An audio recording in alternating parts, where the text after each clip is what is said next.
This is the Rise Up See Red podcast, all about the Arizona Cardinals and the NFL, featuring insider and outsider perspectives. Enjoy the best hour of Cardinals talk on the web. Now here are your hosts, Jess Root and Seth Cox.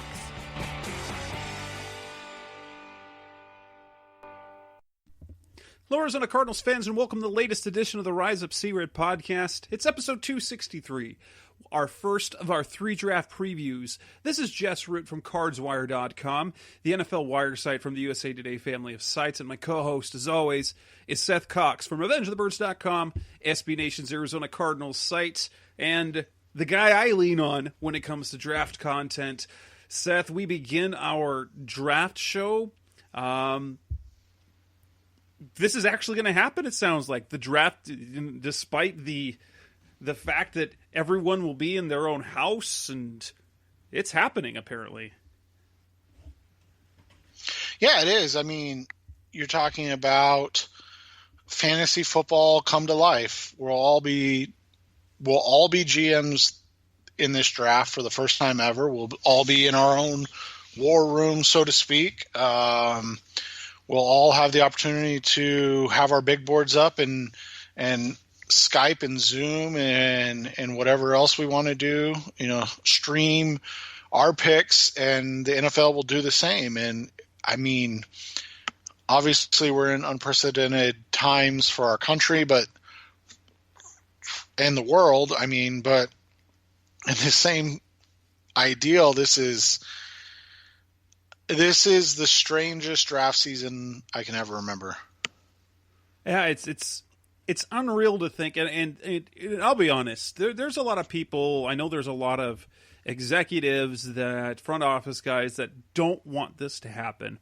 But the fact of the matter is, if you can have it, and they're doing things within the guidelines for health and safety, why the heck not? I mean, it's a dog and pony show. It's over the top every year. Tens of thousands of fans attend the event. We watch it on TV, but the truth of the matter is, it's something you can do. It's something you can simply do the way we're doing it. It's just going to be interesting to see how it happens, or how the coverage is going to work for things like for me, I'm more interested about how teams are going to handle the media part. The last several years of covering the team, I've been at the team facilities. I think since 2015, I've covered the draft at the team facility, all 3 days of the draft, the Thursday night, Friday night, and all Saturday. And there's a bunch of reporters in the room. We've got NFL Network on in the background. We've got Twitter. We're writing stuff. We're waiting for the Cardinals to pick. And then at the end, after the Cardinals make their selection, we start writing about it. Then there's a conference call with the player. You got to get that first reaction. I'm sure that's going to still be the case, but how the logistics are going to work for me, I mean, that's the part that I'm interested in, how they're going to handle that. If they're just going to have standby by Zoom, because obviously the Cardinals have been using Zoom with the media to contact us. Cliff Kingsbury spoke Tuesday. Jordan Phillips spoke on Monday. Jordan Hicks spoke last week. I'm interested in that part. And the part that came out that's really interesting is that apparently the league is going to run kind of a mock draft to make sure it all works. I wonder if teams will actually try to make their real pick and see if anybody leaks any of that information to the media, or if someone finds out, or if they're just going to pretend, okay, they're just doing the act of communication for the transfer of information before they make the announcement. Because this is going to be fun and interesting, especially if there ends up being any snafus, because that'll be, as long as it doesn't involve the Cardinals, I'm very, very open to the idea of some snafus and problems and distractions. It'd be fantastic as long as it's not the Cardinals, because that obviously, I mean, it'd be fun to cover, but it would be bad for the team that we both really like. Yeah, I mean, that's definitely one of those situations where you're looking at it and you just assume Dave Gettleman will forget to unmute himself or the screen's going to freeze and he's going to be talking in the background and letting everybody know what his draft plans are for the whole draft. So that's what I'm looking forward to, because I think that's where we're headed. But I mean, this is, like you said, it's going to be fun. It's going to be interesting. It's going to be a lot different than anything we've ever seen before. So, the questions are going to be how these guys fit and how they get things taken care of. And we have no idea. And so it's just, I mean, we're all going to be along for the ride at this point, and we'll kind of see what happens and where this goes. Well, for our show tonight, guys, listeners, as always, thanks for listening as we do in our episode 263. This is our first draft preview show. We are focusing on the offensive side of the ball. We're going to talk about the Cardinals first and foremost, their offensive needs in terms of the draft. We'll throw around the idea of what about trading back? Should the Cardinals even consider it? And then we're going to go position by position, but we're not going to go traditional quarterback, running back, receiver. We're kind of go by tier of need, how mock draft says. We'll start with the offensive needs. We'll talk about the offensive line first, then receiver, then running back, then tight end and quarterback. I know the Cardinals don't need a quarterback, but it's always good. Aside from the Cardinals-centric part of what we do, we still want to talk about the players in the draft, and we'll be focusing on some of the prospects at the top, whether or not the Cardinals would be interested or whether they would fit, and then some of the other players that might fit in day 2 and day 3. Some names to be familiar with. If you've read Revenge of the Birds or you've read Cards Wire, you know some of the names as we've run across mock drafts, either early rounds, late rounds. I run simulations almost every single week trying to play out different scenarios and who might be around. But let's go ahead and get started with that, Seth, talking about the Cardinals' offensive needs. In this draft, obviously the one thing that I think we can comfortably say is they probably will not address the quarterback position. They have their franchise guy in Kyler Murray. They have their backup in Brett Hundley, and then they've got 2 young guys behind them. You've got Drew Anderson, a guy they liked last year, and then they brought in Chris Streveler from the Canadian League. So would it be comfortable to say that the quarterback position is really going to be kind of takes a backseat completely for the Cardinals? I honestly would be shocked if they drafted a quarterback. Could you see it happening? I mean, the only way I could see it is if a guy like Jalen Hurts somehow was available in round 4. I mean, that's it. Like, I don't see any other reason. People might say, well, why would you take that? Well, because, I mean, Hurts is, got some similar skills to Kyler Murray, and Hundley's only on a 1-year deal. So, and he'll be a year away from being the guy that you're like, hey, if God forbid Kyler goes down, you're comfortable giving the reins to him. But I mean, that's like the only scenario I could see. And there's talk of Hurts going in round 1. So, I mean, that's not going to happen. But like, if you're saying, could you see them bring in a quarterback in the draft, not after the draft? Because they absolutely will bring in 1 or 2 unrestricted, or undrafted free agents. It would only be if a guy like Hurts somehow fell to round 4 to them.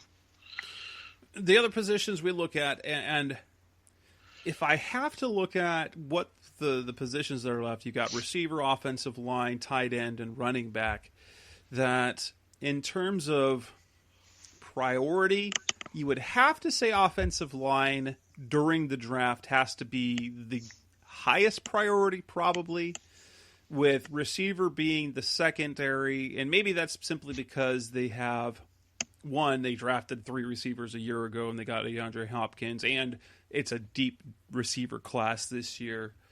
And then running back and tight end would be right. Running back to me feels like, yeah, they probably would like to address it, but not critical. And tight end is if a guy they like falls. That's kind of how I feel about the positions that are left. That offensive line is definitely going to be something addressed, because if we've noticed something over the last few years, the Cardinals always address the offensive line, and it's almost always on day 3.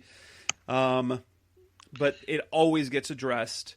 While receiver, there's still enough uncertainty with the young guys that they have to warrant, and the scheme says, hey, load up on receivers. While running back, because of the situation they're in now, yeah, you can draft one, but you're not going to force it.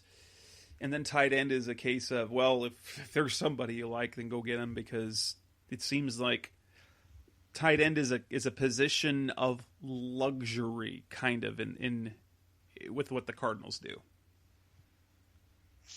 Yeah, and there's this is a unique tight end class where there's a big kind of market for the H-back that they utilize in their offense.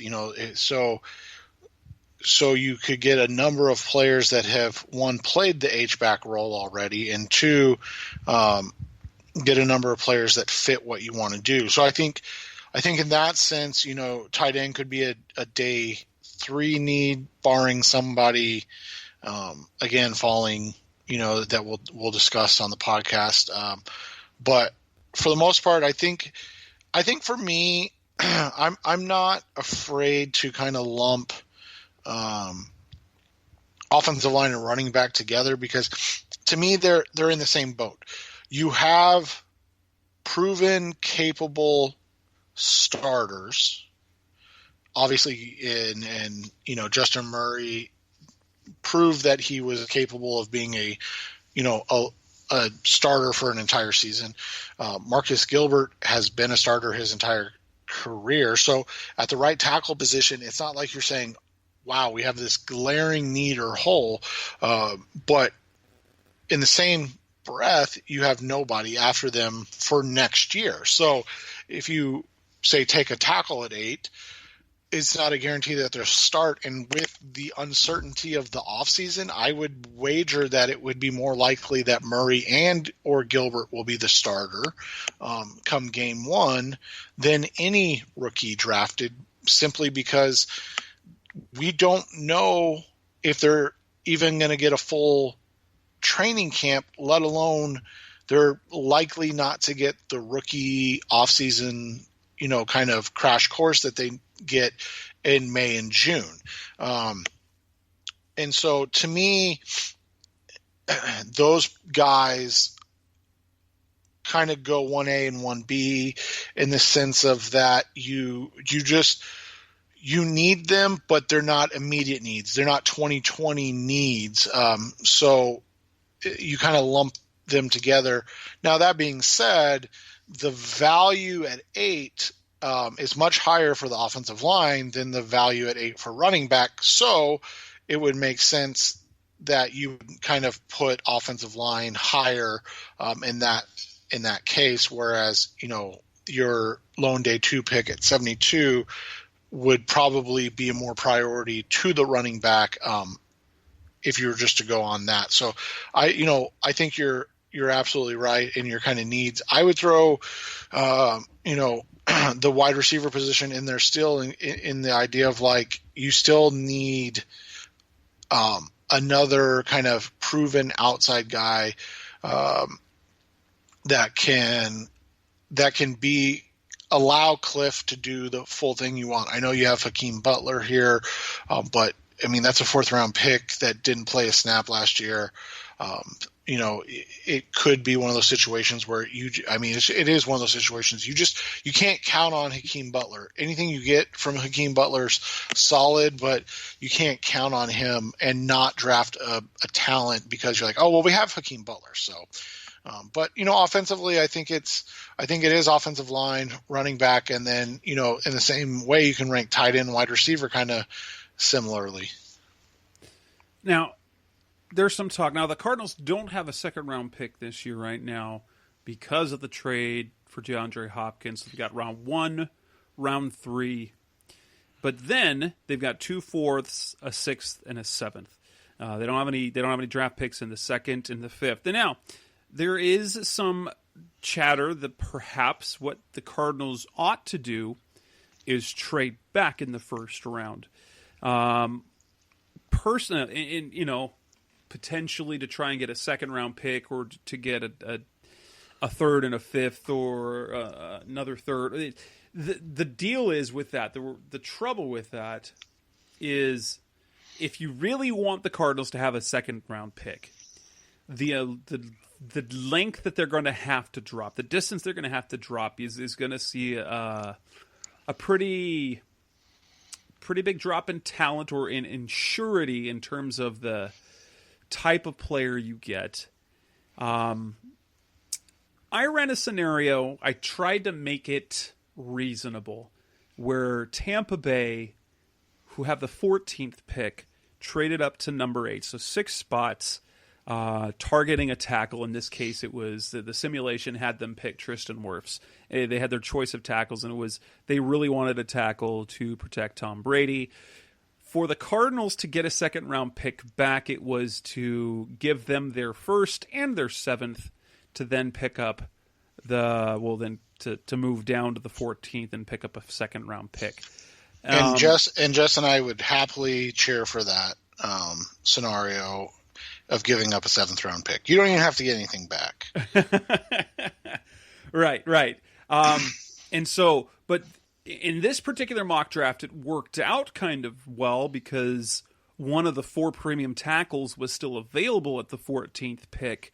But depending on how things play out, you better get one of those guys that you really like, or the trade-off is a less sure thing in the first round, and then in turn getting a pretty good bet in the second round because there's some talent, especially on the offensive end, because the running back class and the receiver class is going to have some nice talent there at the kind of the top of the second round, to the top to the middle of the second round, because there's talent at those positions, either because the position's devalued like at running back, or there's just a lot of really good receivers. So in that scenario, but if it's not to get a second round pick, how willing are you to trade down to pick up a third or a third and a fifth? It just depends on where you're talking. I think my limit would be, you're sitting at 8. I think my limit would be to go to 12. I believe that's the Raiders pick. Is that correct? It is. Yeah. So you're not going to, I find it hard to believe that they'd be willing to trade down to 13 with 49ers. And quite frankly, to me, if you trade down, you want to control the draft and make sure that you're picking a guy potentially that the 49ers may want. I have, kind of a guy I know that works in and around the 49ers, and he's whispered strongly that one of those 2 first-round picks is going to be an offensive tackle because they have no idea what's going on with Joe Staley.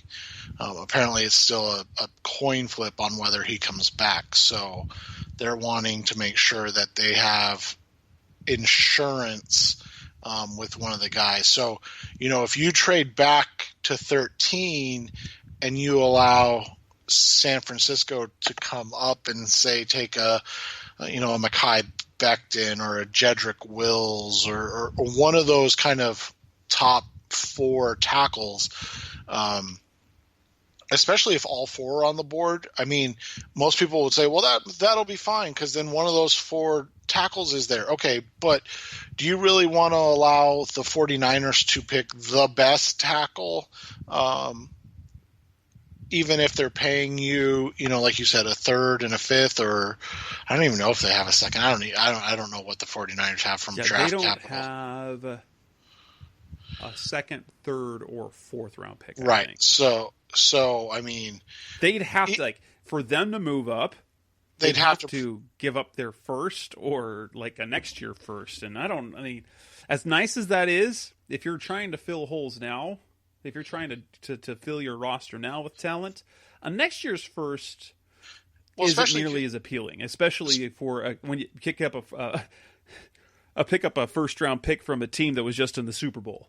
Right. That's probably going to be in that 21 to 31 range again. So, so that's my thing is I think 12's the floor to go back for 3. I think 15's the floor to move back at all, because I do think that there will be 10 players sitting at 8 that they probably have clustered together that we'll kind of talk about over the next 3 weeks that will allow them to move back. But it's not it's anytime you move back, you always run the risk of Calvin Pace and Bryant Johnson. And that's what not you getting T-Sizzle. Right. And that's kind of what you want to avoid more than anything is you'll want to avoid losing out on a premium player for 2 nice NFL players. So that's would be my kind of thing. So I'm not, since I think picking up a second round pick is going to be virtually impossible. Now, I could see a scenario where a team like the Browns at 10 or the Jets at 11, if they're dead set on one of the particular tackles, for example, if let's say the Browns have their eye on Mekhi Becton, who, if you're matching up talent with scheme, probably the perfect match. And they don't want to risk the Jets jumping up or someone like that. That could be a player they move up for. But, move up 2 spots, it's probably not going to net you a whole bunch. But even still, you're still in position to pick up a player that you like. Or the Jets might do the same type of thing. Denver kind of would be kind of the sweet spot.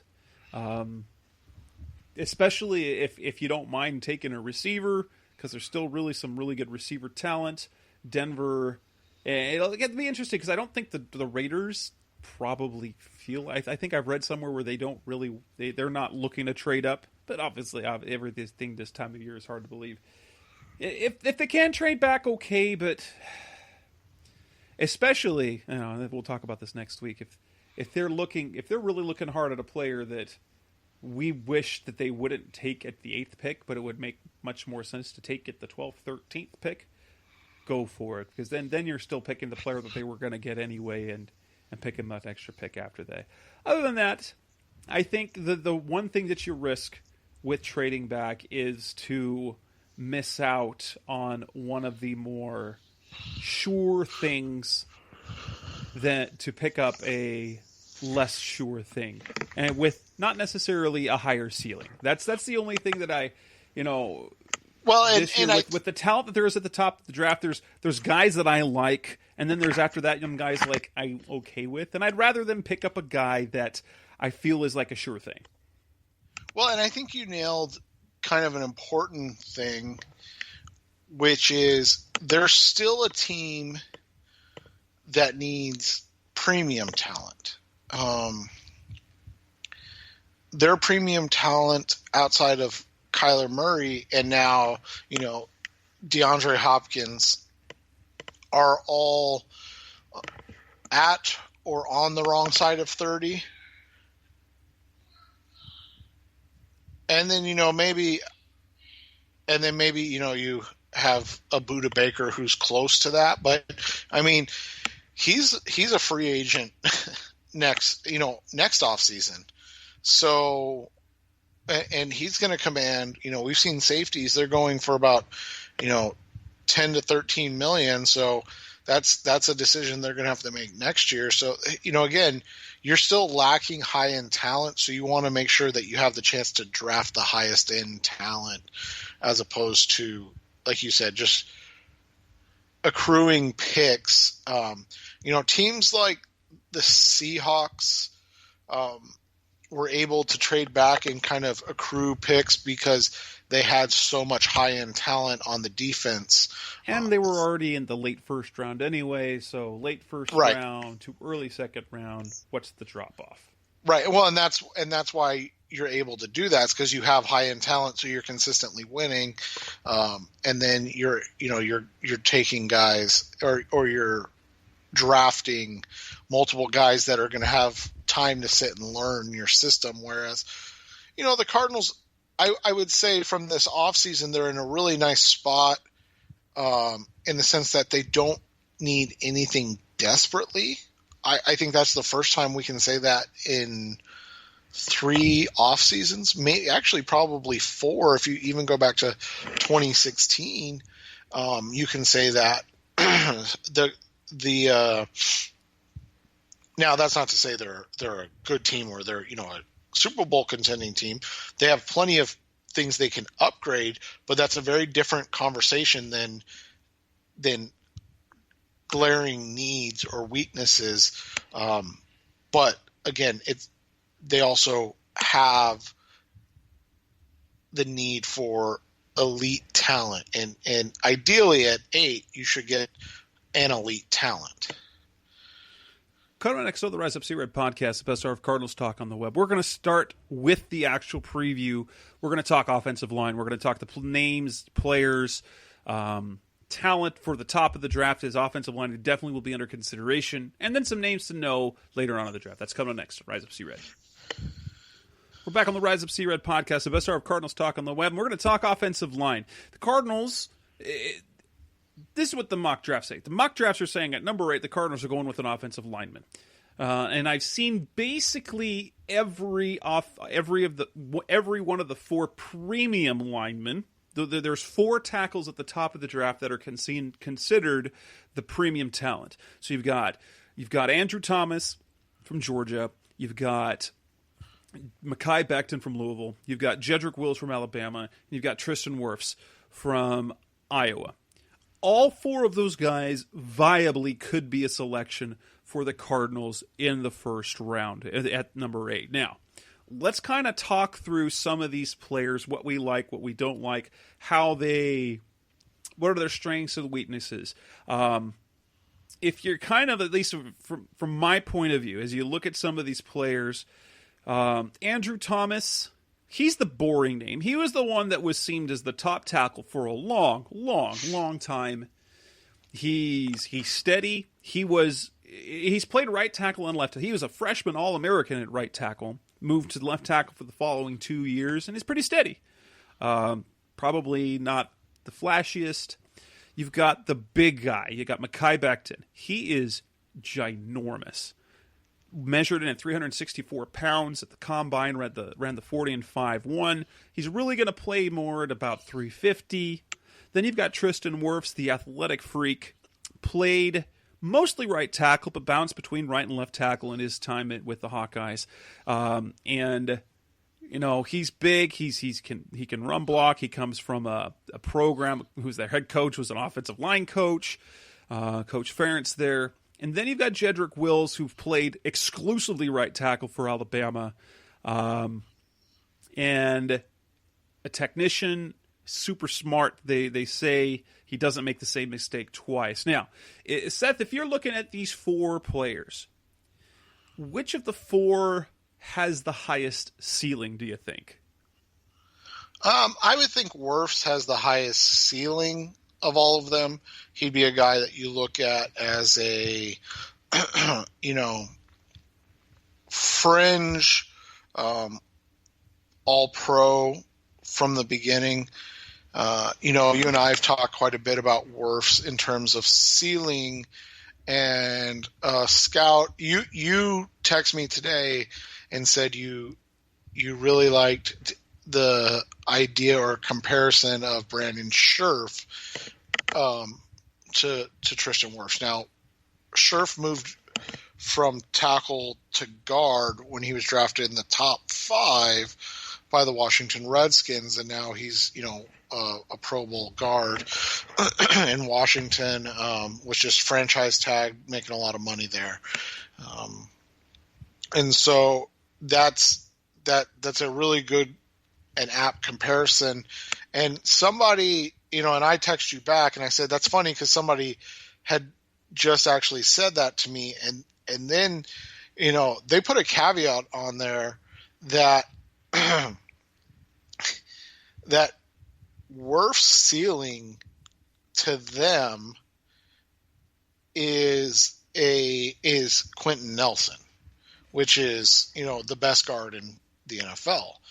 Which is funny since he's never played guard. That's the thing. He's never played guard. He's Daniel Jeremiah. He said that he thinks he would be an all-pro guard, like an elite guard, and he thinks he'll be a pretty good tackle. This way, and the background between him and Scherf is really. And I don't know what the Cardinals at number 8. They don't really need a guard. But if you have a guy who can play tackle well, and then potentially, if they liked him more as a guard, J.R. Sweeze is going to be a free agent. You slide him over a spot. And then you could have yourself a really, really solid interior line between Pugh and Mason Cole and Wirfs. Now, as a tackle, what do you think he can be ceiling-wise as a tackle? I think one of the high-end comps that we've talked about for Wirfs would be Trent Williams. So from an athletic standpoint, they have, a similar athletic profile. Williams played all over the line at Oklahoma. So it's one of the same, similar situations. I think Williams was a bit more consistent coming out of Oklahoma. But he's a guy that has, been a huge success in the NFL and been, kind of a mainstay as one of the best left tackles in the NFL. Obviously that would be everything goes right, high end kind of comparison. Our low end comparison that we came up with and just so people know when I'm talking about it's Justin Higdon and I, we sit there and go through these numbers and kind of our grading and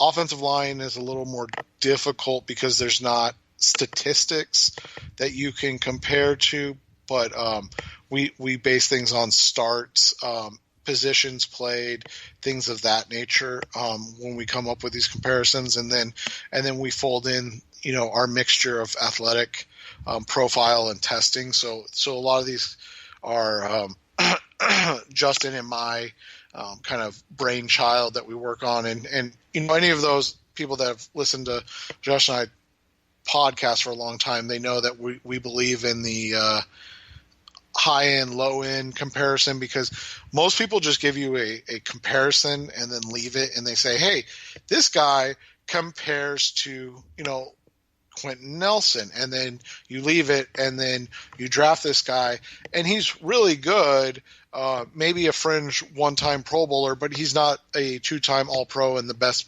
player at his position the first 2 years he's in the league, and you're like, well, I didn't get a Quentin Nelson. So that's one of the reasons we've always used the spectrum, because we try to, give you a spectrum of outcomes, and a low end outcome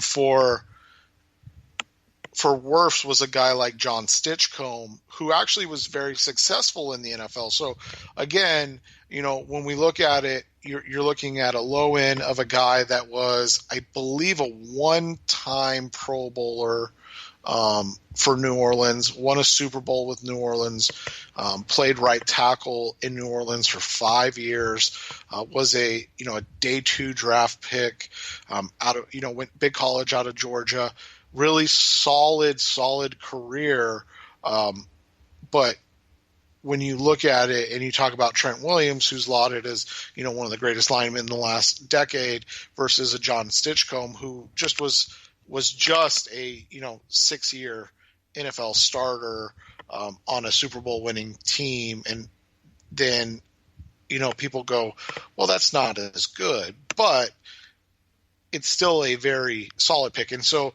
what the spectrum hopefully does is gives you the idea of, hey, this guy looks like and you hate saying this, but a guy that won't bust. He's got the traits, the games played to be a guy that will be a player that has success in the league. It just may not be the grand success that you would hope with the 8th pick in the draft. Right. The one thing for me with the Cardinals, in terms of overall, he was my favorite lineman for a while. And the one thing that's let me slip on him a little bit is this. If I had to look at his ceiling, I think it's probably Lane Johnson, which is really good, by the way, because he's a fantastic right tackle. But Lane Johnson never panned out really as the solid left tackle. And Wirfs played less left tackle than Johnson did in college. And so it's happened a little bit less. Now, mostly in the top 10, when players are drafted, when tackles are taken, they have had significant time playing left tackle or are projected to play left tackle or kind of in that say. That's happening a little less now as I've gone through some of the last few seasons. That said, if I had my pick of a lineman, I take in the top 10. So it looks like he's probably going to be he'll be a pretty good right tackle at minimum to a really good right tackle, and maybe could fill in and he could play left tackle, but you're probably not going to look to him as your long-term starter. I'm okay with that unless, with that pick, as much as the right tackle position is more important, I'd rather have a guy who could project as a guy who could take over for DJ Humphries in 2 years if he kind of flames out, or 3 years when he gets too pricey, and you'd rather play the younger guy and have him play through his rookie contract and then to his first big contract. Yeah, and I would agree with that. It's one of those situations where you just look at how you're going to find where those guys play. So, we talked about Wirfs, another guy that's gotten a lot of talk, and I think a guy that's become kind of the proverbial favorite, if you will, would be Jedrick Wills out of Alabama.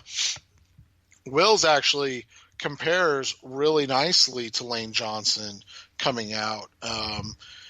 Now, Wills is an interesting case because he played right tackle solely at Alabama. However, and was a right tackle in high school. Yes, but however, he played for Alabama that had a left-handed quarterback. Now, he didn't switch sides when Tua got hurt and they went to whoever the guy was after Tua. Don't ask me. I don't care who it was. But you look at it, and he did protect the blind side. Now, again, Jess just explained it. There's zero chance that DJ Humphries, barring injury, is not your left tackle next year. So when you look at Wills, that's a really nice high end comp would be Lane Johnson, a guy that is an all-pro, a guy that is one of the better offensive tackles in the league. When you look at a low end type for him, you see talent. You see a guy that has been successful and will likely be successful in the NFL. And I talked about this the other day. He was a first-round pick for the 49ers, Anthony Davis. I think Davis went to Rutgers. I'm not 100% certain, but he was a very good tackle in the NFL, right tackle, but never lived up to the hype and then kind of retired. So let's put the weird retirement on its own thing. From a playing perspective, you're talking about a long-term starter at the right tackle position on Super Bowl contending teams. That's a high-end pick, but was never a Pro Bowler, never an All-Pro, nothing like that. So when you look at it from that perspective, it's not a knock, but again, we're talking about a worst case scenario, a long-term NFL starter. You could do much, much worse in that sense. As we look at the other guys, these are truer left tackle players. Andrew Thomas, Mekhi Becton. Becton is super intriguing to me because of the size and the footwork, former basketball player. But he can play right tackle, left tackle, and he could probably be successful at both. The one thing with Becton, the guy out of Louisville, he feels to me he's the size, kind of the size of Leonard Davis, and Cardinals fans will remember him. To me, he's got, in terms of a floor, Levi Brown, a dang good run blocker, and probably, had he stayed at right tackle, probably could have had a reasonably successful NFL career. Now, he was a 5-year starter. He entered basically as a 6th season as a starter at left tackle, and he was always the whipping boy for Cardinals fans. But once he got hurt and you went with someone else, you could see why he was playing left tackle. Becton has the potential, but you have the potential to kind of, he put it himself, you run behind him, you might score a touchdown. However, there is some concern about how he will do in passing sets, because he didn't do a lot of true passing sets at Louisville. And so he might be the biggest boom or bust player of that group, but he's super intriguing because if you plug him at a right tackle right now, you'd think that he's probably, as a run blocker, might be better than the 2 right tackles the Cardinals have now.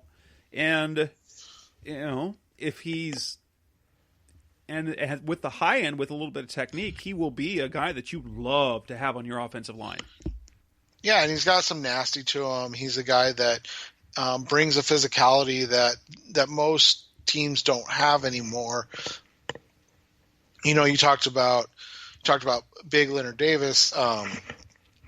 The only problem with the Leonard comparison to me is actually that it's a little too high end for Mekhi. I mean, he was never the player the Cardinals hoped he was, but he was a 3-time Pro Bowler when he moved to right guard in Dallas and was a success in Dallas. A guy that was right after Leonard at the same college was Mike Williams out of Texas. He was a top 5 pick, same type of size, 6'6", 370, and he was a 5-year starter in the NFL. I think that's, to me, a more apt low end comparison with a high end comparison of a Trent Brown, a guy that kind of a really talented multiple year starter that's made Pro Bowls,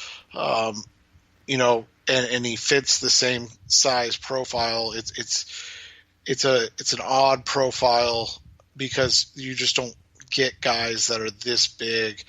So it's hard to find comparisons for these guys.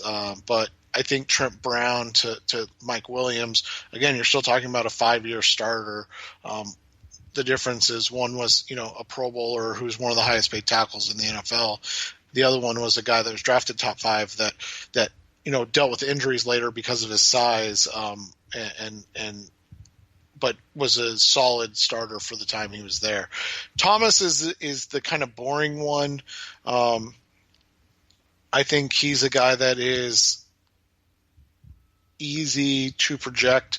I would say he's safe if you buy into those words, and so I don't know where he's going to fall in this pecking order, but he's a guy that is kind of like DeBrickashaw Ferguson was out of Virginia. Ferguson went top 5, I believe it was, to the New York Jets, and again, really solid career. The question becomes: is he more than a Pro Bowler? Ferguson was a 3-time Pro Bowler. started 160 games at left tackle for the New York Jets. So I mean, if people take that as a slight, I don't know what to tell you, because that's a really apt and fair high-end comparison for a guy. Low end's a little harder on him. Maybe a guy like Jawan James. Again, that people might say, well, that's not low end. He was just he was just paid really well. But again, you're talking about a guy that has been okay in the NFL. Hasn't ever been an All-Pro, Pro Bowl player. He's started for 6 seasons, but he's never been a guy that lived up to like the hype quite yet. So I think and that's what I would say Thomas is. He's a safe, kind of boring guy where you're talking about a really small scale difference between your high end and low end. So your floor's really high, but your ceiling might not be the highest, where you're talking about a consistent all-pro type of player, but you're talking about a guy that can make some Pro Bowls that is going to start for 8 to 10 years at the position. For me, he became, and maybe it's my nature of because the Cardinals' history with first-round offensive linemen is not good, and this is dating back to all their years in Arizona. He became, for a couple of reasons, I think I talked myself into making him my number one for the Cardinals for a couple of reasons. One, because he is the safe. So you feel like that he's going to be fine in the NFL. But as I look at that number 8 pick in terms of value, and maybe it's too old to think, but I still want to get a guy who has left tackle potential. Like, you would feel comfortable with him being your left tackle, the projecting out. And I think probably of those 4 tackle prospects, Andrew Thomas is the most comfortable guy the guy I feel the most confident will be a successful left tackle in the NFL. He was an All-American freshman. He was a freshman All-American at right tackle. So I think he gives you the certainty that you plug in him at right tackle, he's going to be fine. And then, even if he's more than fine, he develops into a fine, not just like it's okay fine, but like a fine, very good right tackle. You also know that you could trust him to be your left tackle of the future 2-3 years from now, after DJ, or if DJ Humphries manages to fall back on the injury luck. I think I like him the best overall, even though, people tell me that he's not really high on the Cardinals list. I like him the most with the potential on both sides of the line. Yeah, and I think, these are all really solid guys. I'll run through a couple more just at the tackle position, so we can kind of get moving on this. Josh Jones is my favorite prospect. I think he's going to be the best, end up being the best one of the group. He's from Houston. The Cardinals have a lot of interest in him, but I think he's kind of the trade down type. His high end projects as like a Teron Armstead. Low end projection would be like a Eugene Monroe, old school left tackle that played for the Jacksonville Jaguars for a long time. But again, you're talking about projections from all pro to, a solid long-term left tackle type player. I'm not sure if Jones played right tackle, but athletically and physically wise, I think he'd be fine doing it. Ezra Cleveland is a guy that's got some run lately. Cardinals have had a visit, or whatever you want to call it, with him.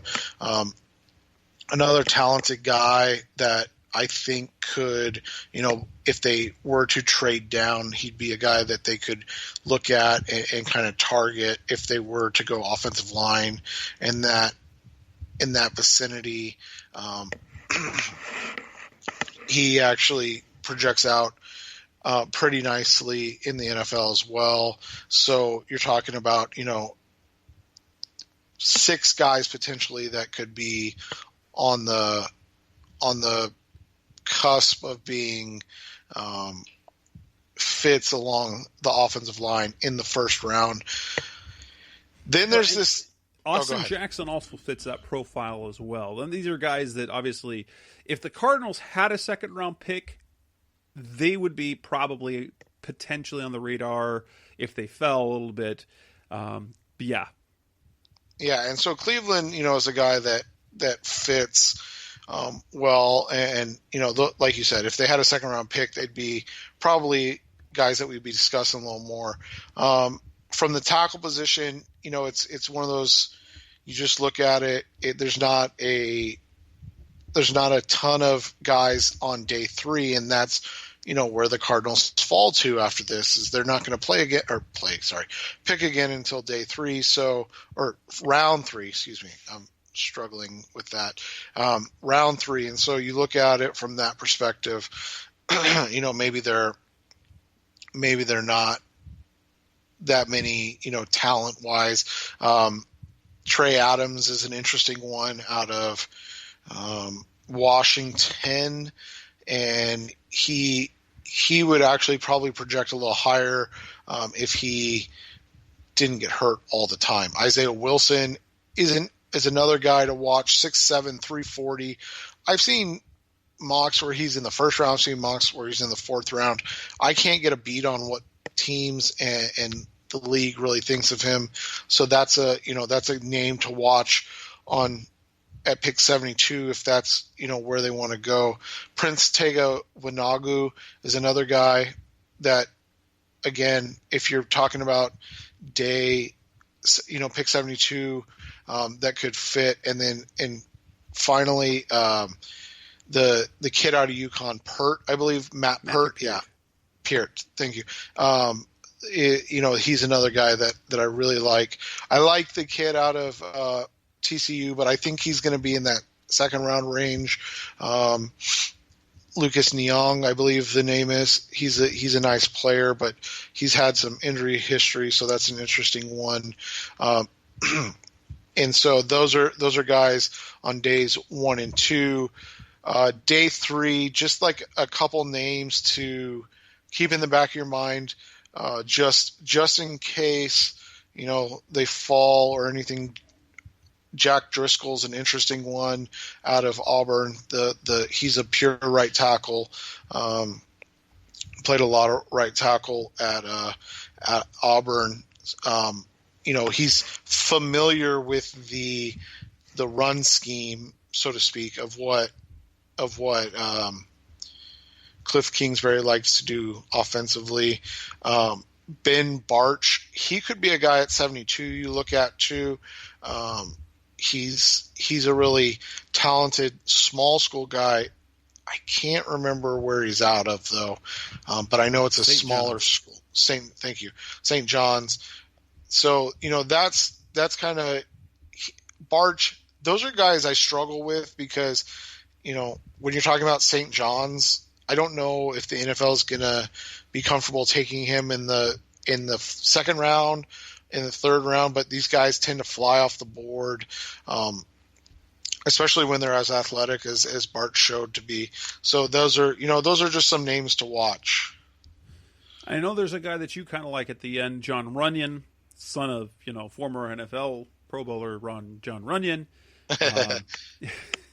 He's a guy that could be had on D3 with some upside.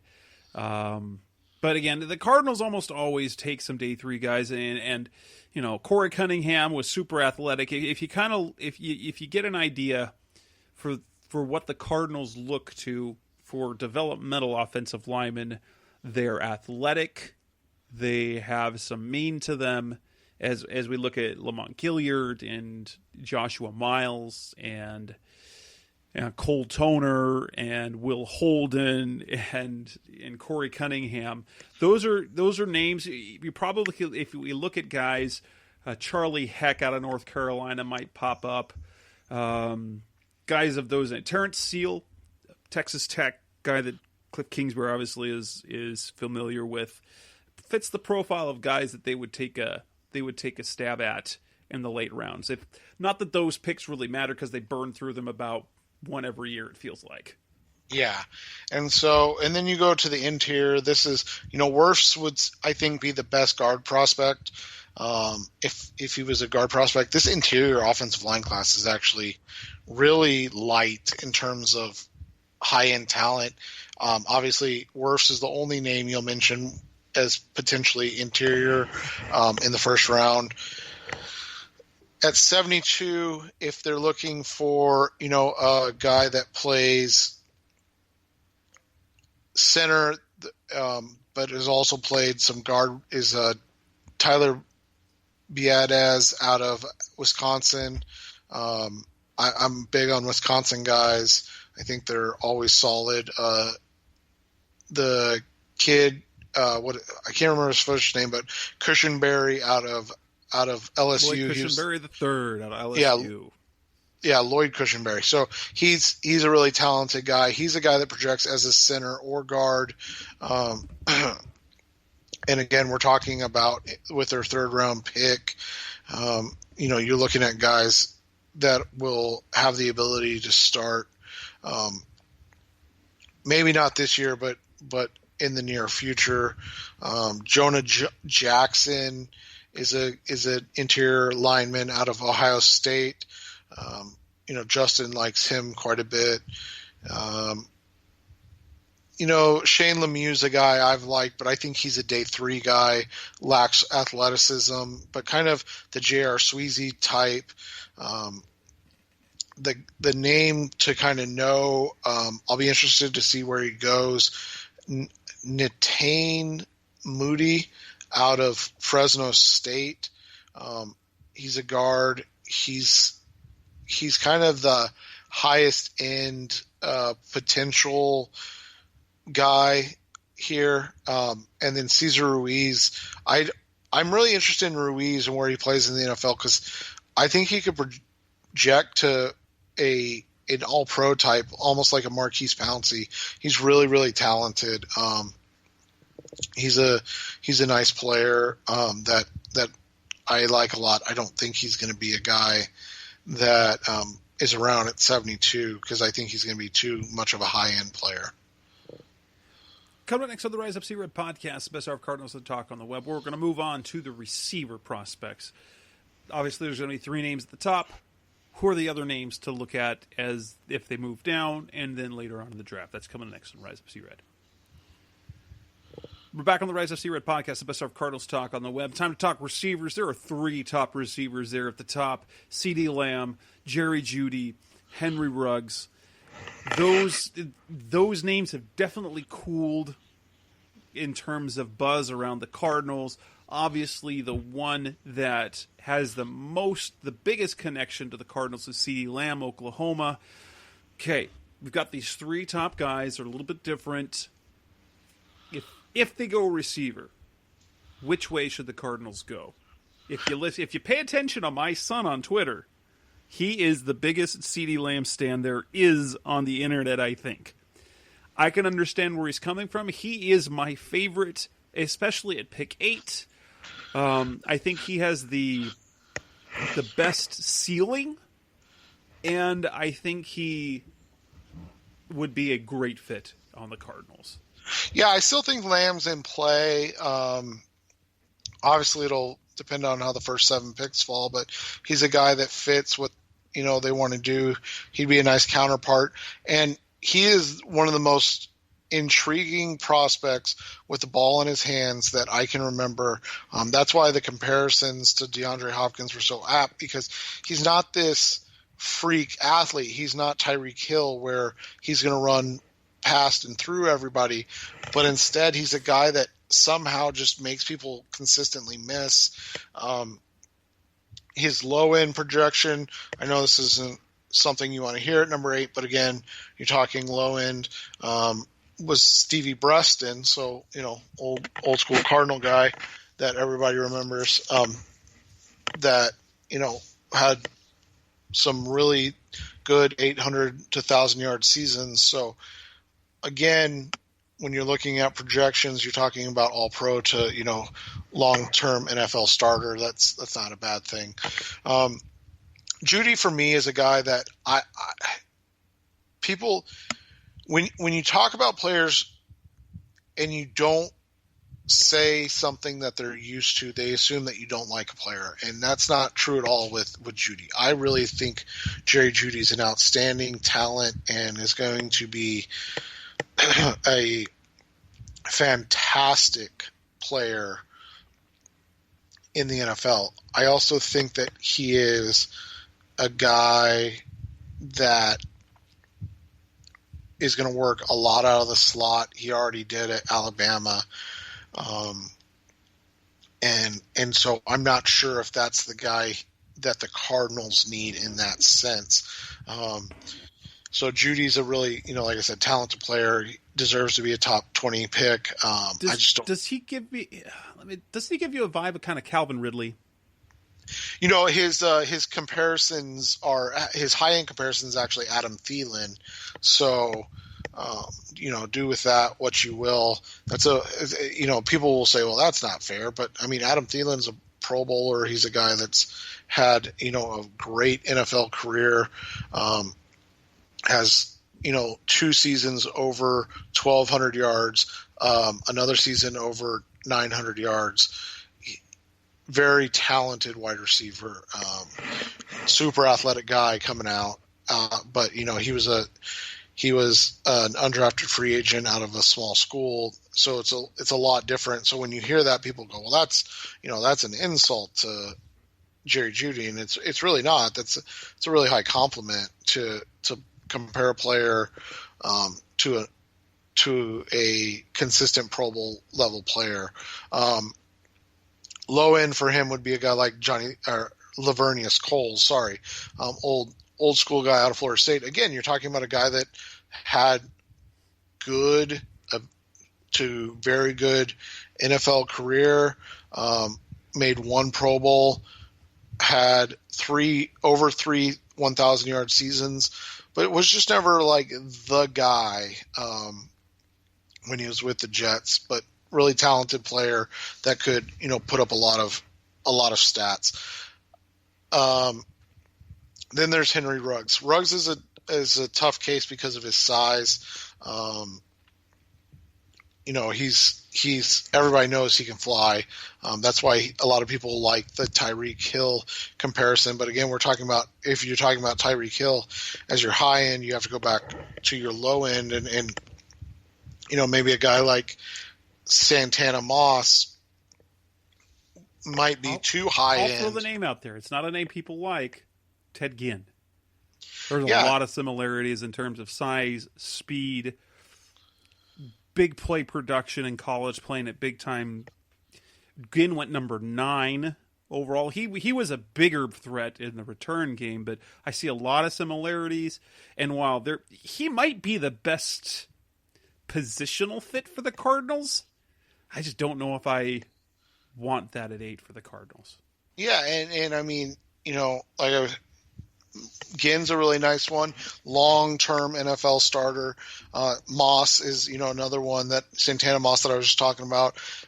1 Pro Bowl, 3 seasons over 1,000 yards, 3 more seasons over, 800 yards. Consistent in his career. Just, like you said, not a guy that you're like, hey, that was a great pick at number 8. So that's where the problem comes in at. Then you kind of go to that next tier guys. So those are the 3 that you would talk about kind of with the 8th pick. Maybe even in a trade down scenario, those are really the only guys. Then you have this big gap. And so we're going to skip a lot of talented guys. So I don't want anybody to think that we're overlooking them. But there's going to be this gap unless the Cardinals trade back for a second, and then you're talking about a 3-hour podcast, and I don't know if anyone wants to listen to that. So we'll skip over guys like Brandon Ayuk. We'll skip over guys like Laviska Shenault. We'll skip over guys like T. Higgins. These really talented guys are going to go between pick 8 and 72.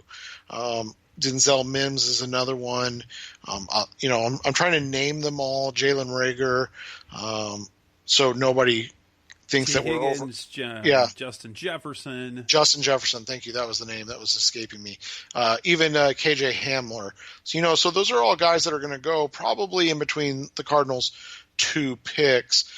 So then you're going to come back around and you're going to get the next set. And that's kind of where we'll look at 72. So, if they don't take a guy at 8, which is probably unlikely, but, I wouldn't dismiss it completely at this point.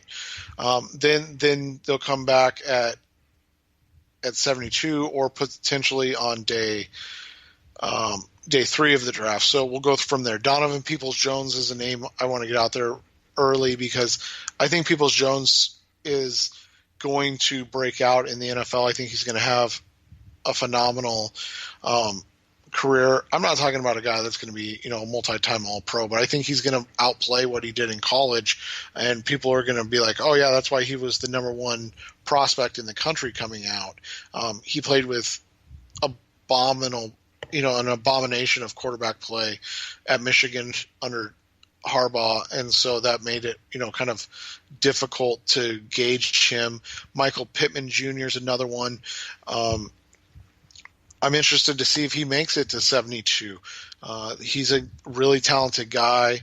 Kind of that big physical outside presence that the Cardinals may need still. And then the final guy, when you're talking about at 72, that I'm going to keep an eye on is Devin DuVernay, who is Kyler Murray's cousin. Is that right? Kyler Murray's cousin shares an agent with Kyler and Cliff Kingsbury. Yeah, and so he's a super, super talented guy. Put up just insane stats this year.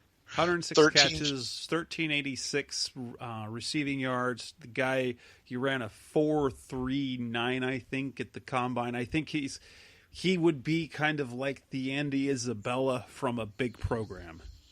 Yeah, and so, that you look at them, and he's a guy that, just to keep in mind in case they don't take a guy at 8, which it's leaning that they won't. Oh, a guy I forgot to mention, but I don't think he's going to be there at 72 is Chase Claypool out of Notre Dame. People will talk about him because I think he ran a 4 flat at 6'4". And what is 6'4"? 229. So massive guy, really, really talented. So those, that's the hard part, is that the wide receiver class is really talented and deep, but you already got the best receiver in the draft in DeAndre Hopkins with your number 40 pick. So I think that was a fair play. Just real quick, run through some names and feel free to throw any in as we go through here. Lynn Bowden Jr. is a name that could interest the Cardinals on day 3. He might be a fit. Van Jefferson was a guy that really stood out at the Senior Bowl. Sorry, the All-Star event was escaped me for a second. So Van Jefferson stood out at the Senior Bowl. He's an interesting guy. Antoine Gandy Golden is another name to know. He's a guy from Liberty, 6'4", 220, ran like a 4.5. He's a bigger, more productive Keyshawn Johnson type. So, if they're looking for a true Z, that's a name to know. That, for me, that really rounds it out. KJ Hill's another guy, but he might be a guy that factors in at 72, but I think he's going to be more of a slot guy. And I'm trying to stay away from these slot guys because the Cardinals have more than enough of those already. Definitely. They definitely do.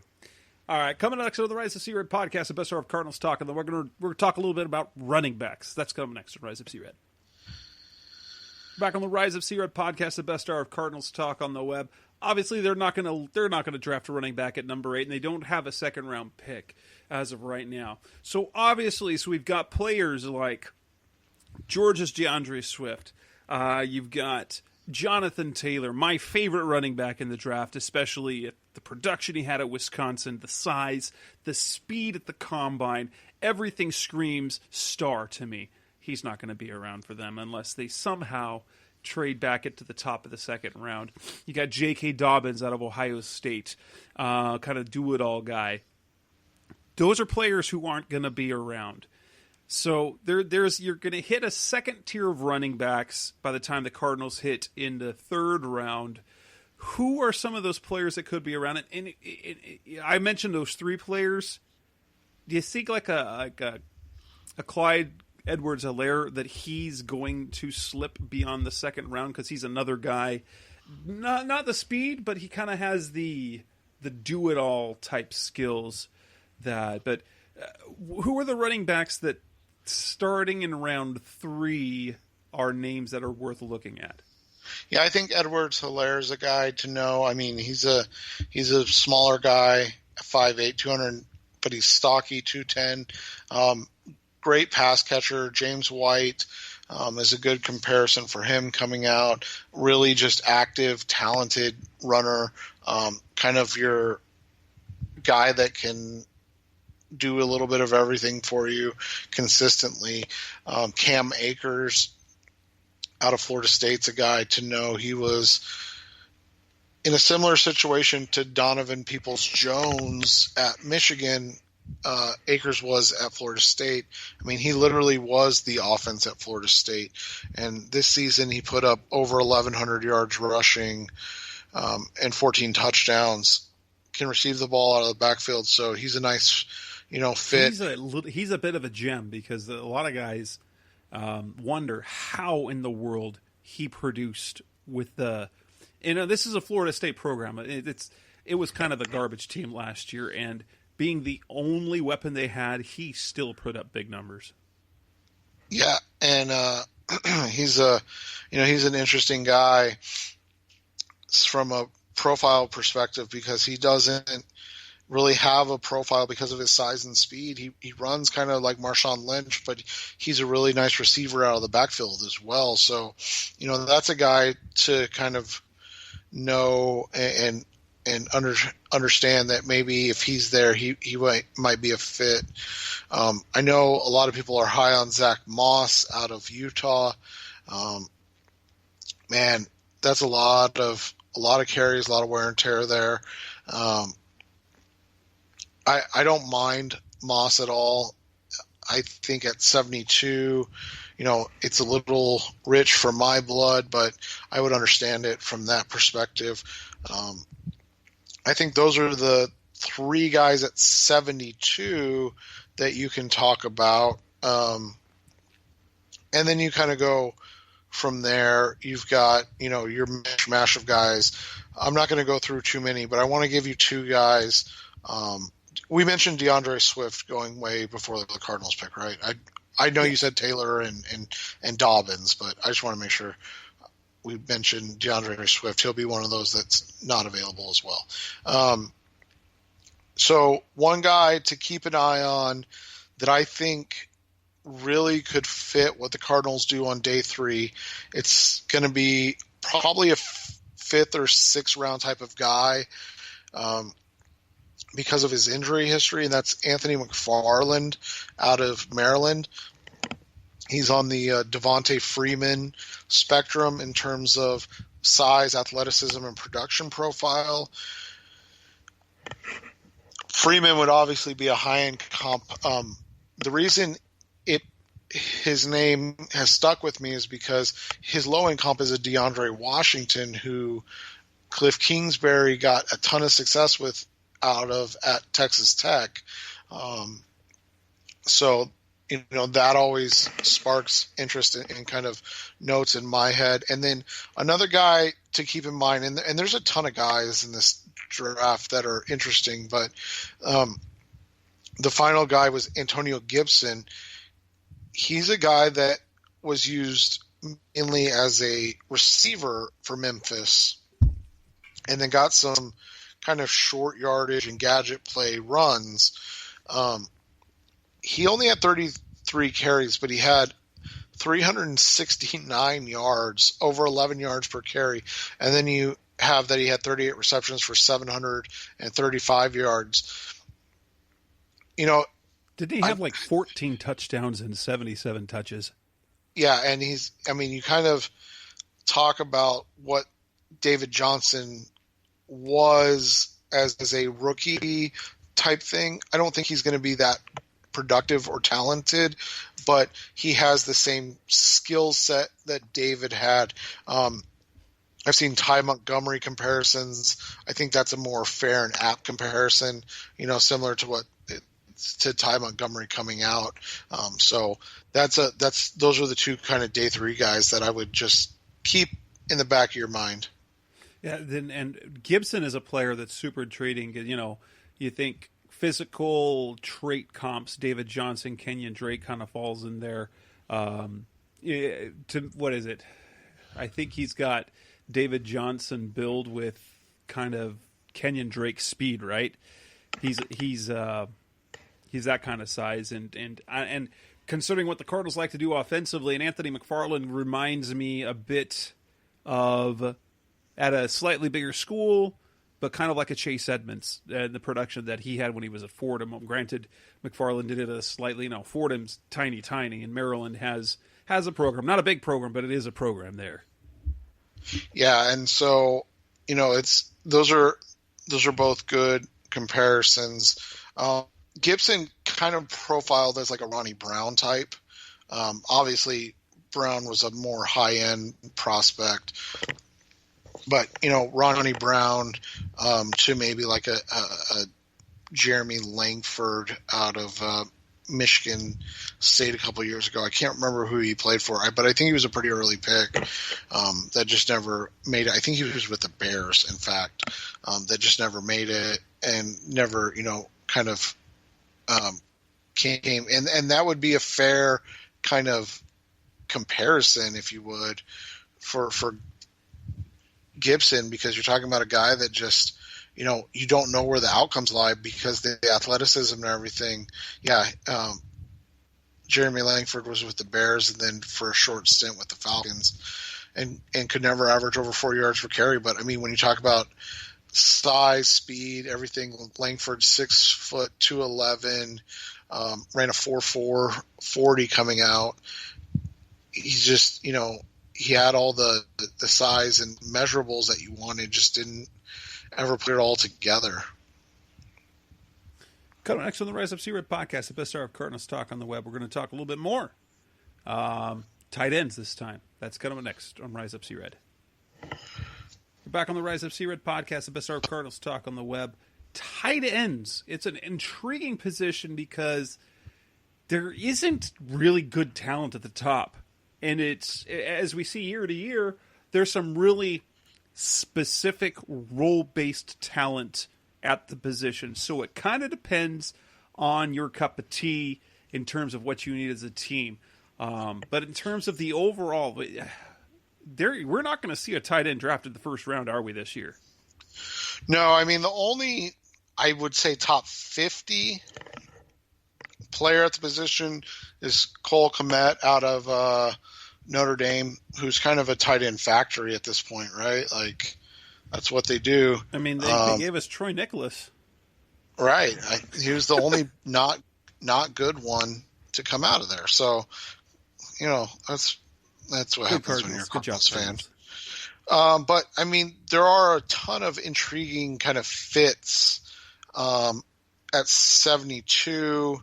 I don't know, honestly, like, tight ends, like Jess said, tight ends are so tough because unless you are a freak of nature or you put up insane numbers, you don't see a ton of guys that are hyped up as high-end picks. So just a couple kind of names to know for 72.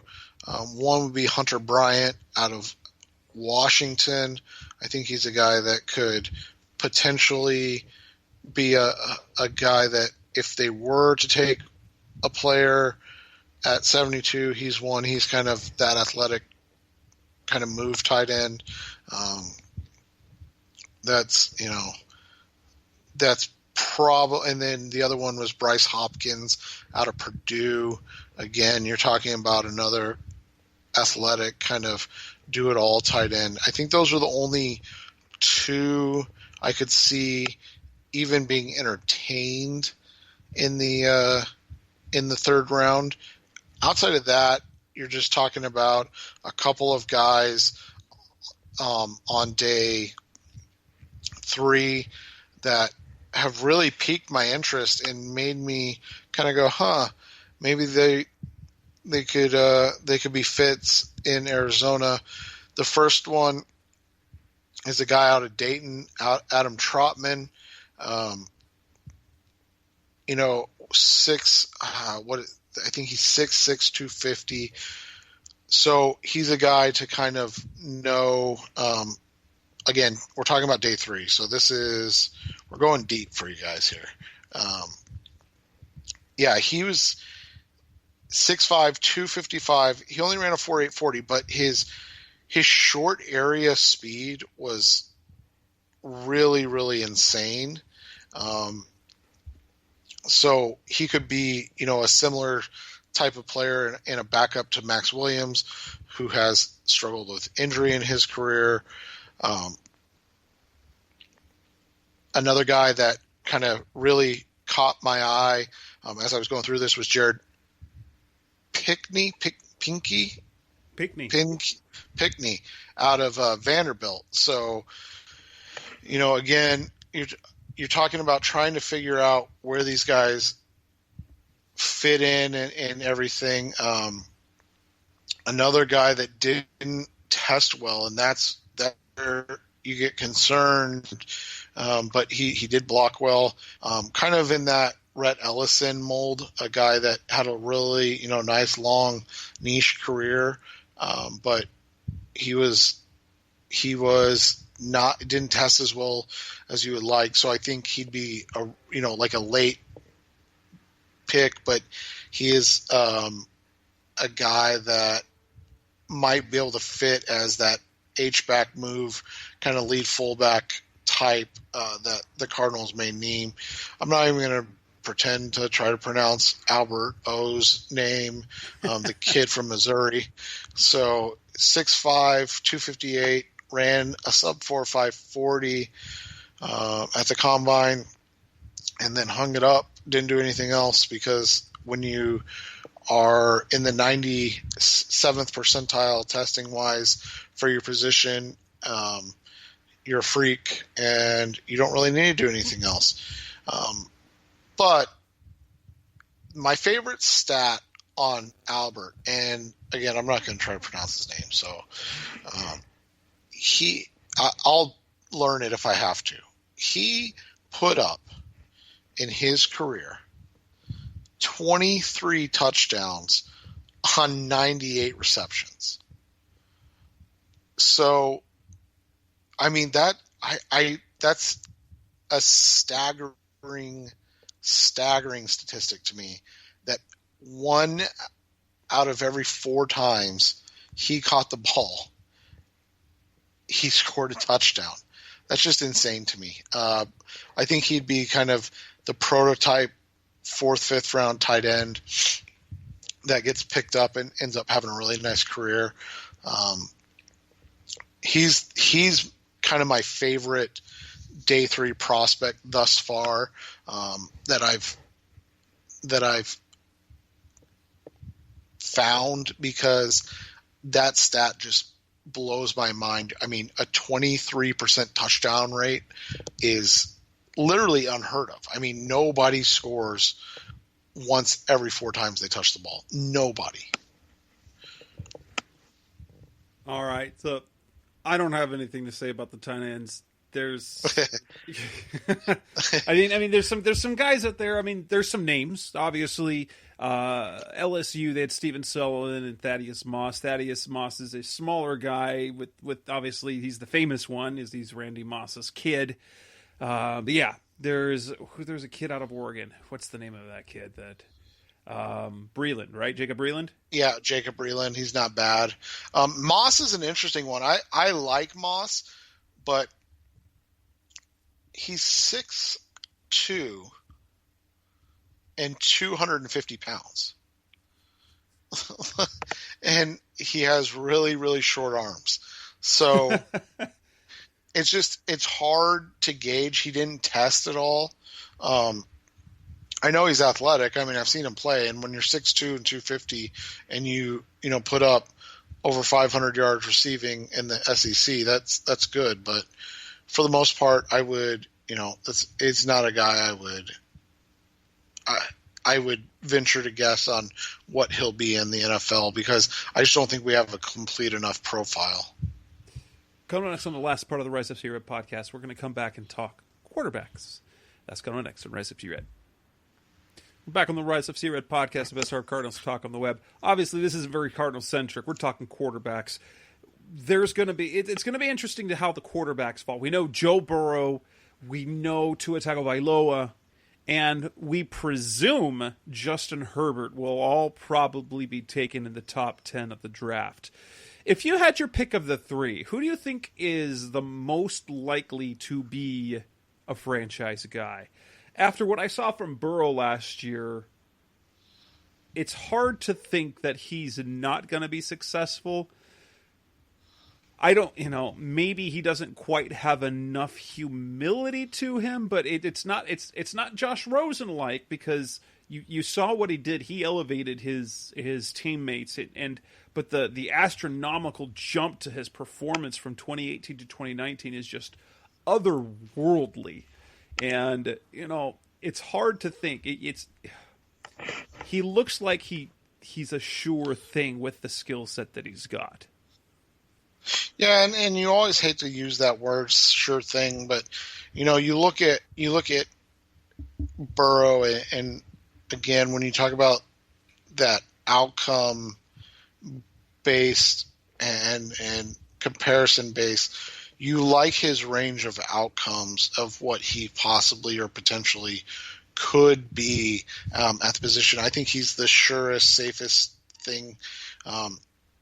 I talked with some people that I really trust and kind of got their gauge on Burrow. And so to tie this back into the Cardinals, this is what they said for the last 3 draft classes. So 3 before this. So not including this one that's been panned out yet. How they would rank the quarterbacks. And, you have Mahomes and Lamar Jackson, and they said the only other person in that mix would be Kyler Murray to them. So that would be one tier. And then Burrow would be on that second tier of guys that you look at and you say, hey, that's, Sam Darnold, Josh Allen, those guys, they think he's obviously better than the Mitch Trubisky's and Josh Rosen's, and even they think more of him than like a Baker Mayfield. So I thought that was an interesting one. Burrow's range of outcomes is interesting because I think he's on the safe side in that he's in the Matt Ryan, and then low end he's probably like an Andy Dalton at worst. So you're talking about a all pro to, maybe Pro Bowl type player. And so I don't think that's a bad range of outcomes. Tua's tough because of, size, injury history. You just don't know where to place him. The arm talent is good. The accuracy is good. Being left-handed is interesting because there haven't been a lot of great ones. But when the comp that it's crazy. Again, this is probably too hot. Drew Brees is what they comp him, even though he's a much more mobile guy than Brees. But because of the accuracy and the throwing ability it's eye-popping. But that durability is going to be something that's going to nag when you've got the ankles, you got the shoulder, you got the hip. But if you're sold on him, you can't pass on him. Yeah, and I think that's a fair assessment. Breeze is the, like you said, the high end comparison that you get a lot of, and I think it's a fair one. I honestly don't have a low end outcome for Tua because there's just too many unknowns. I mean, you're talking about a Colt McCoy type where maybe he hangs around, but he's never the guy he was because of injuries, or the guy you thought he could be. Herbert's an interesting one because the range I've heard from him is Ryan Tannehill to Brock Osweiler. So that just makes not, I watch a lot of Pac-12 with Arizona State. Herbert's the guy that he gives me Blaine Gabbert, Matt Barkley vibes. I wasn't overly impressed. I know he's got some great numbers, but when I've watched him, I've not been, some players that now Blaine Gabbert, I don't like when he got drafted where he got drafted. I was blown away because I hadn't ever heard of him, and that I was into college football. But when his name came up at the end of this time at Missouri, I'm like, I don't know about that. I watched Brock Osweiler. There were lots of guys that were gushing about Brock Osweiler because of his arm. I watched Arizona State play. I watched every single game and snap they played. Nothing about him told me he was going to be a good pro quarterback. Matt Barkley ended up falling in the draft. I wasn't superly impressed with him. Herbert gives me, I'm like, Blaine Gabbert to, could he be Ryan Tannehill? Okay, last year Ryan Tannehill, I think that's what the best you're expecting, but I wouldn't count on it. And then Jordan Love's the kind of wild card, and he's the guy that could be the trade area for the Cardinals because you have Jacksonville sitting there. They've got 96 first-round picks over the next couple of years because the Rams are idiots. And, they don't have to trade up. So they can sit there, and if they like Jordan Love or if they like a Tua Tagovailoa who, probably isn't going to play this year, and they've got Gardner Minshew already, or the Dolphins don't want to take him at 5, but maybe they want to trade up and just take him at, a little earlier. That, the Cardinals could be sitting there, and Jordan Love's the wild card. You and I text about this. Everything I've heard so far, the top is going to fall as Joe Burrow, Chase Young, Jeff Okudah, Isaiah Simmons, Tua, Justin Herbert, Derek Brown. And so if it falls that way for the Cardinals, they have their pick of the offensive linemen. They have their pick of wide receivers, but they also have their pick of you just named 7 players. And so now all of a sudden, if a team loves a guy, say, like we said, say somebody loves Jordan Love and they know that they have to get in front of Jacksonville, that could be a sweet spot. I don't know who would love a guy that much to come up, but if they do, that's the spot you may have to go, because Jacksonville's the wild card every year. You never know what they're going to do because they don't ever tip their hand. They never let it known to where they're hedging. Everybody assumes that they're going to take an offensive lineman. I've heard from people I trust that they're looking at defensive linemen. So we'll see how it kind of plays out. But, the quarterback situation in this draft is not one the Cardinals have to worry about, and that's kind of nice. Obviously, you've got the Jalen Hurts out there. You've got Anthony Gordon. There's a whole bunch of names out there. And what's great? I don't have to worry about any of the quarterbacks at all when we're doing any draft prep because they're there. The Cardinals probably aren't like Jalen Hurts, the Oklahoma standout. You've said you've said that there's some quiet talk about the Chargers liking him. Is that the case? Is that what I remember you telling me? Yeah, the Chargers allegedly like him, and so maybe they're sitting there going, "Hey, we can take him in round 2. We don't have to worry about getting Herbert in round 1."